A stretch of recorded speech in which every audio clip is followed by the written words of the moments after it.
Wala si Arabella sa sarili, habang naglalakad sa gilid ng kalsada. Nasasaktan siya ng husto ngayon, sa mga nangyayari, at walang ibang dapat sisihin kundi si Drake Monteverde. Sobrang pahirap ang ginawa nito sa kanya. Hindi niya mapigilan ang mapahagulhol. Wala siyang pakialam, kahit napagtinginan pa siya ng mga tao. Akala niya ay magiging ayos na ang lahat, sa oras na itago niya ang anak nila, pero hindi pala. Mahal niya si Derek, pero kung siya naman ang magiging dahilan ng paghihirap nito, ay papakawalan na lang niya ang binata. Hindi niya maaatim na mawalan ito ng lisensya, bilang doktor dahil sa kanya. Nakilala niya si Derek, na isa ng doktor. Alam niya kung gaano nito kamahal ang trabaho nito. Marami pa itong matutulungan na tao, kaya hindi dapat siya maging hadlang sa mga dapat nitong magawa. Kasalanan nitong lahat ni Drake. Sigurado siya na masasaktan si Derek sa gagawin niya. Marami pa naman silang pangarap para sa pamilya na bubuuhin nila.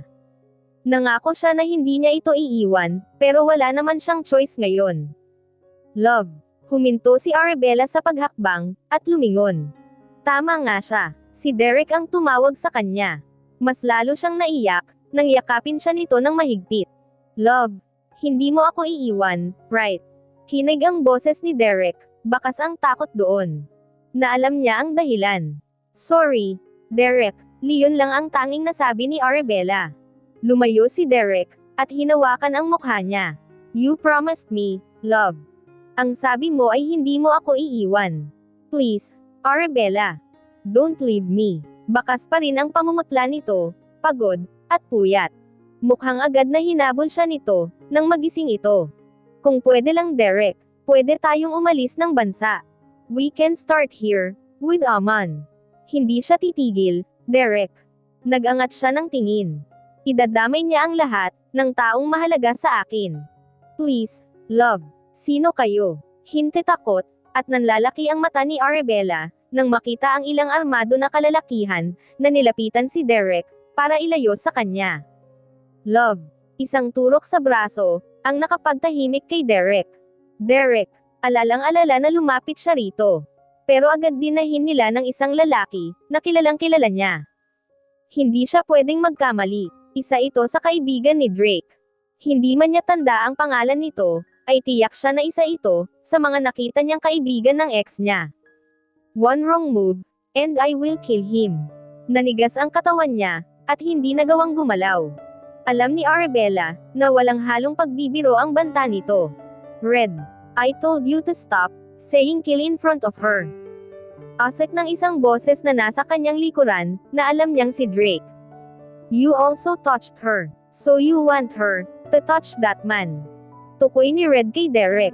Hindi na si Arabella nag-aksaya ng oras, hinila niya ang kamay kay Red, para lapitan si Derek, pero mabilis ang lalaki dahil, nakangising itinulak siya nito kay Drake. Gago ka, bitiwan mo nga ako. Pinagsusuntok ng dalaga ang likuran ni Drake. Paano ay bigla na lang bumaligtad ang paningin niya, nang buhatin siya nito na parang sako ng bigas. Pero ang gago ay hindi man lang nasaktan, sa ginawa niya. Nagawa pa nitong hampasin ang puwete niya. Derek, malakas na tawag niya sa nobyo, nang makita na pinagtulungan itong buhatin, ng 2 tauhan ni Red. Derek aray. Reklamo ni Arabella, nang maramdaman ang pagpalo ni Drake, nang mas malakas sa kanya. Stop calling his name, if you don't want me to tell Red, to kill him right now. Umiigting ang panganasabi ni Drake. One more shout, babe, and you will see what happens next. She bit her lips, to suppress herself, not to shout. Dahil katulad ni Red, alam ni Arabella na hindi nagbibiro si Drake. Buisit kang lalaki ka, bakit kasi bumalik ka pa sa buhay ko? Gustong-gusto niyang isigaw iyon sa mukha nito, but she kept herself quiet, but inside her chest. She's angry as hell. Pagkalapag pa lang ni Drake sa kanya, sa loob ng sasakyan nito, ay pinagsasampal na niya ito, habang paulit-ulit itong minumura. Gago ka talaga. I hate you. I hate you. Demonyo ka. Umiiyak si Arabella sa sobrang galit, na nararamdaman niya para dito. Bakit kasi bumalik ka pa sa buhay ko? Bakit hindi ka na lang maglaho? Huminto siya sa pagsuntok kay Drake, nang maramdaman ang pag-andar ng sasakyan. Pakihinto ang sasakyan, Manong. Malakas na sabi niya, pero hindi nakinig ang driver. He will not going to listen to you, babe. Nanlilisik ang mata, na tumingin siya kay Drake. Babe, mas lalo lang siyang nanggigil. Nung una, mine. Tapos ngayon tatawagan mo akong babe. Ang kapal ng mukha. As far I remember, hiwalay na tayo. So stop calling me babe. Nakakasuka. Nahigit ni Arabella ang hininga, nang itulak siya ni Drake pahiga, kasabay ng pagbukan nito sa dalawa niyang hita. Ano bang ginagawa mo? Gusto niyang ilayo ang katawan, pero paano? Nakadagan ang mabigat nitong katawan, sa ibabaw niya. Nakakasuka. Madilim ang mukha ni Drake. Tila hindi nito nagustuhan, ang narinig sa lobby niya. Well, from now on, ay iyon ang itatawag mo sa akin, babe. Babe mo mukha mo. Si Derek ang mahal ko. Tila kakapusan si Arabella ng hininga, nang maramdaman ang paghawak ng kamay ni Drake, sa leeg niya. Balak ba siyang patayin nito? Nilapit nito ang lobby sa tenga niya, at pinasadahan ng halik iyon, nanlaki ang mata niya. Ramdam niya ang init ng hininga nito, at nakakapaso. Binitiwan ni Drake ang leeg niya, at bahagyang iginalaw ang pang-ibabang bahagi ng katawan, na nakadikit sa kanya. Don't make me jealous, babe. Siguradong magugulat ka, sa kaya kong gawin sa oras na gawin mo iyon. Wala si Arabella na nagawa, kundi ang hamakbi. Pakiramdam niya ay nagtaksil siya kay Derek. Dahil ramdam niya ang matigas na bagay, na ibinabaon nito sa bandang puso niya. Kasama ba ito sa paghihiganti ni Drake? Ang bastyusan siya. Para sa kanya, ay pambabastos ito. Dahil matagal na silang hiwalay, at may iba na siyang karelasyon. I can't wait for us to get married, babe. Mas lalong dumilim ang mukha ni Drake.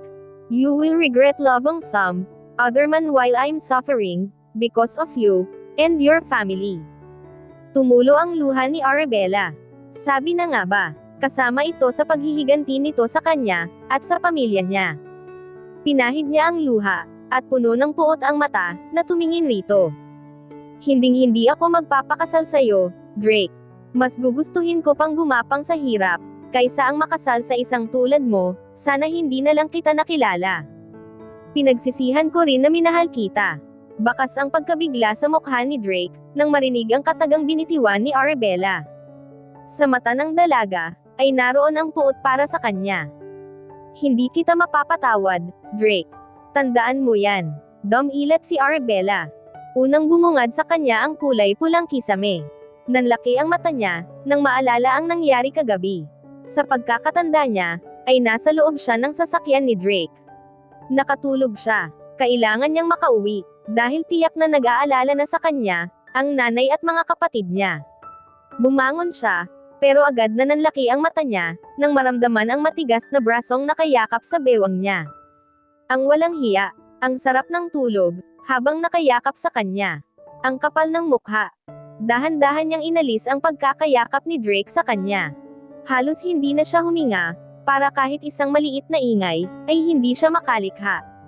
Mahinang napabuga siya ng hangin, nang makaalis siya sa tabi nito. Marahan ang bawat hakbang, na tinungo ni Arabella ang pinto. Akala niya ay makakalabas na siya. Pero nang subukan niyang buksan ang pinto ay nakalock yun.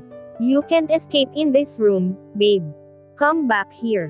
Tinapik ni Drake ang kama, kung saan siya nakapwesto kanina. Hindi ni Arabella ito pinansin, at sinubukan na buksan ng paulit-ulit ang pinto. Ano ba? Galit na winaksi niya ang kamay ni Drake, nang hawakan siya nito. Nakatayo na ito ngayon sa likuran niya, mukhang hindi na nakapagtimpi, dahil hindi niya ito pinapansin. Are you deaf? Humarap siya rito. Sana nga naging bingi na lang ako, at bulag, para hindi ko na rin makita iyang pagmumukha mo. Ang lakas ng loob mag-topless, at yamakap sa kanya ng buong magdamag, at siya naman ay hindi man lang nagising, at napasarap pa ang tulog. Open this door, Drake. Kailangan kong umuwi. Utos ni Arabella rito, pero ang hudas ay hindi, sumagot dahil nakatingin ito sa. Agad na tiningnan ni Arabella ang sarili. Nakabukas pala ang 3 butones, ng suot niyang long sleeve blouse, kaya kita ang pasungaw ng cleavage niya. Manyak. Agad na inayos niya ang butones ng suot. Hindi mo ba ako narinig? I said, open this door. Sinipa niya pa ang pinto, napaaray siya. Leche, paan niya pa ang nasaktan. Umupo si Drake sa isang single couch na nasa gilid, at nagdekwatro pa habang nakatingin sa kanya. Sit down. May mga ilang bagay tayong dapat pag-usapan, bago tayo magpakasal. Tinapik ni Drake ang kandungan. Sit there, babe. Hindi ni Arabella alam, kung tatawa ba siya sa mga pinagsasabi nito, o may inis pero isa ang sigurado siya ngayon. Hindi na siya natutuwa, dahil hanggang ngayon ay nasa isang kwarto pa rin siya, kasama ang lalaking ito. Mukhang wala ka sa katinoan, no? Humalukip-kap siya. Kasal. Hindi ba sinabi ko naman sa'yo, na hinding-hindi ako magpapakasal sa'yo? Bakit ako magpapakasal sa'yo? You're just my ex, and nothing more. At katulad ng ginawa mo sa akin, binura na rin kita sa buhay ko. Kapag naaalala ni Arabella ang mga sinabi nito noon sa kanya, ay kumukulo talaga ang dugo niya. Puno ng puot ang mata na tiningnan niya ito. Puot na lang. Wala ng pagmamahal. Kahit humingi ka ng tawad sa akin, ng paulit-ulit, hinding-hindi kita patatawarin. I love you, Drake. Sana hindi ka na lang bumalik sa buhay ko. Kung ginawa mo lahat ng ito, para gantihan ako, o ang pamilya ko, well congrats, ha? Kasi nagtagumpay kang saktan ako. Nagtagumpay kang pahirapan kami. Pero ito ang tandaan mo, hinding-hindi ako magpapakasal sa'yo. Kung may pakakasalan man ako, si Derek iyon, at hindi ikaw. Pinilig ni Drake ang ulo. Ang kaninang kalmadong mukha nito, ngayon ay napakadilim na, at parang handa siyang tirisin, anumang oras. Gusto ni Arabella na umatras, nang tumayo ito. Kita ang paggalawan ng panga nito, na tila ba galit na galit sa huli niyang sinabi. It's good, and I'm back, before you two get married. Nilagay ni Drake ang dalawang kamay, sa magkabilang gilid ng kanyang ulo. Like I said before, hindi ka ikakasal sa iba. Remember, when I told you, that you're going to be my wife. Ngumisi ang binata. Well, ngayon na ang oras na iyon, babe. Dati iyon, Drake. Dati iyon, nung panahon na mahal pa kita. Pero ngayon iba na ang sitwasyon, dahil wala na akong nararamdaman sa'yo, kundi galit. Pinahid ni Arabella ang luha ng tumulo iyon. Naalala niya ang paghihirap niya. Ilang beses siyang muntik makunan, ilang beses muntik mawala ang anak niya, dahil sa sobrang lungkot, at sakit na dinulot nito sa kanya. Yumuko siya, at nagpatuloy sa pag-iyak. I'm sorry, Drake whispered with a sincerity, in his voice. I'm really sorry, Arabella. You don't have to, Drake. Kasi kahit ano pa ang gawin mo, ay wala nang mababago. Tumingin siya rito, nang may galit at sakit sa mata. Si Derek, mahal ko siya. Siya lang ang balak kong pakasalan at hindi na ikaw. Nag-iigtinggan ang panga ni Drake. She could also hear his heavy breathing with anger. Drake punched the wall. His face was dark, because of so much anger. Sa akin ka lang magpapakasal, Arabella. Akin ka lang, at hindi sa lalaking iyon. Hinawakan ng malaking kamay ni Drake ang mukha niya, at saka marahas siyang hinalikan. Her eyes widened, in shock. Stop it. Hindi na si Arabella nakapagsalita, dahil mas idiniin ng binata ang paghalik sa kanya. Kahit anong hampas niya, sa dibdib ni Drake ay hindi ito natinagman lang. 5 taon na ang nakakaraan. Bakit ganito? Tandang-tanda niya pa rin, ang lasa ng halik nito. Tumigil siya sa paghampas rito, at hinayaan ito na halikan siya. Realization hits her head, hindi siya nakalimot. Hindi ito pwede. Hindi siya pwedeng magpadala, she screamed as Drake turned her back to face the door. Drake's hand was shaken, as he unbuttoned her jeans. No, her mind was screaming, and she tried to move, but her body stopped automatically, when she feels something is now entering her. No. Damiin ang hawak ni Drake sa bewang niya, at saka pumasok sa kanya, naipon lahat ng pagtutol ni Arabella, sa loob ng kanyang lobby. Hindi niya magawang tumutol, at hindi niya alam kung bakit. It's been 5 years, mula nang makipag-make-love ulit siya, and now kahit galit siya kay Drake, ayaw niyang huminto ito. Oh, God. Dapat ay pahintuan niya ito. But her body wants more. Ang tanga ko. Iyon ang paulit-ulit ni Arabella na sinasabi, habang narito sa loob ng malaking bathroom ni Drake. Kahit ano ang gawin niyang pagsisisi ay huli na. Bumigay na siya. Bakit ang bilis niyang bumigay rito? Samantalang kay Derek, ay hindi niya nagawang ibigay ang sarili niya. Kasabay ng tubig sa shower, ang pagdaloy ng luha niya sa mata. Hindi na dapat ito mangyari ulit. Hindi na siya bibigay ulit, at sisiguraduhin niya ang bagay na iyon. Niyakap niya ang sarili niya, at patuloy na umiyak. Sigurado siya na pinagtatawanan siya ngayon ni Drake, dahil nagawa nito ang gusto sa katawan niya.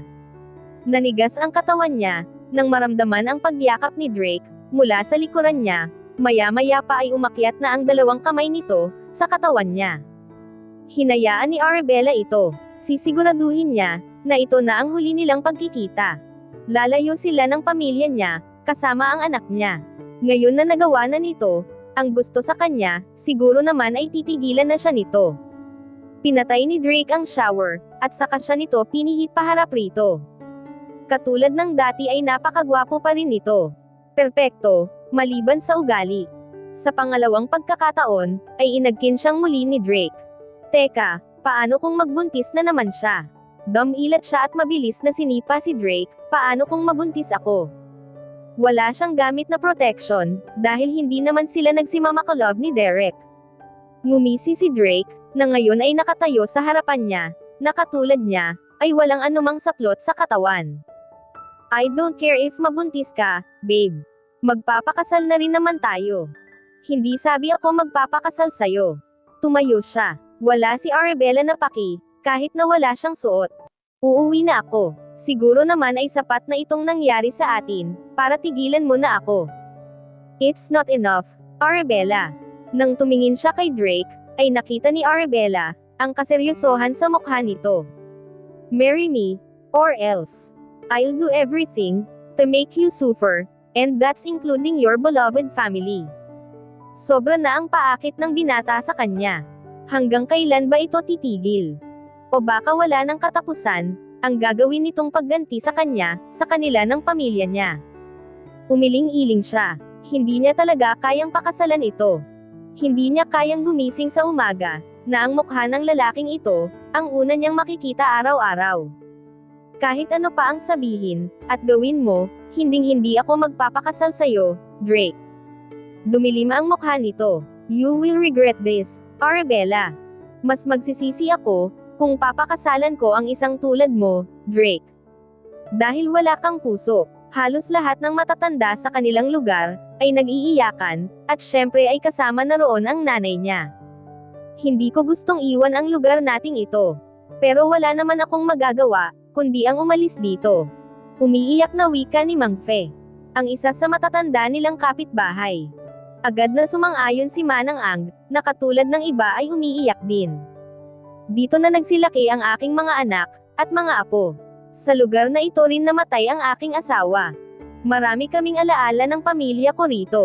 Pero wala kaming magagawa, kundi ang lisanin ang lugar na ito.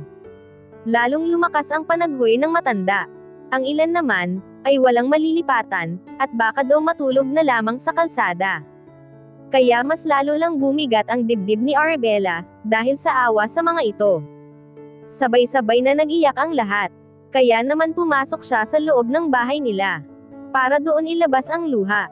Naiiyak na naman siya, at kasalanan itong lahat ni Drake. Isang linggo na lang ang palugit, na binigay ng binata sa kanilang lahat, na nakatira dito. Sila ng pamilya niya, ay may nahanap ng mauupahan. Ang salon naman nila, ay sarado muna, habang wala pa silang nakikita na magandang pwesto. Rinig niya pa rin ang iyakan sa labas. Pakiramdam na Arabella, ay pinipiga ang dibdib niya. Alam niya na siya ang dahilan, kaya nadamay ang mga ito. Mas lalo siyang naluha, nang makitang tumatawag si Derek, sa cellphone niya.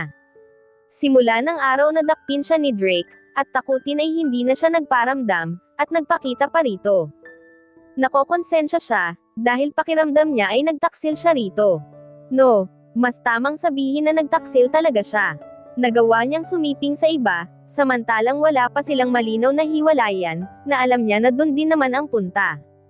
Ate, lumapit si Amy sa kanya. Nasa labas si Kuya Derek. Hindi si Arabella gumalaw sa kinauupuan, at impit na umiyak. Gusto niya itong harapin, pero hindi niya magawa. Paano kung tuluyan itong tanggalan ng lisensya, at idamay pa pati ang magulang nito? Hindi naman maaatim ng konsensya niya na mangyari iyon. Pakisabi na umalis na siya. Pero, ate, kawawa naman si kuya. Bakas ang awa sa mukha ng kapatid niya. Alam niya na malapit ito kay Derek. Hindi lang ito, maging ang buong pamilya niya, ay malapit sa binata. Please, Amy, sundin mo na lang ang sinabi ko. Napahinto si Arabella sa pagsasalita, nang makarinig ng komosayon sa labas. Nagmamadali silang lumabas ni Amy, nang marinig ang sigawan ng ilang matatanda, kabilang ang nanay niya. Nanlaki ang mga mata niya, nang makita ang nanay niya, na hinahampas ng walis ang apat na lalaking, halos puro itim ang mga suot. Tila mga goons na napapanood niya sa TV ang mga ito.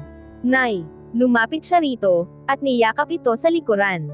Nanlaki ang mata ni Arabella, paano ay nakita niyang nakahandusay sa lupa si Derek, at duguan ang mukha. Mga walang hiya kayo, lumayas kayo sa lugar namin. Lahat ng matatanda ngayon, ay may kanya-kanya ng hawak ng walis, ang iba pa nga ay dustpan. Sige, subukan niyong lumapit. Iwi na siwas ng nanay niya ang hawak na walis, para itaboy ang mga ito. Sino ba ang mga lalaking iyon? Tanong ni Arabella. Aba, malay namin.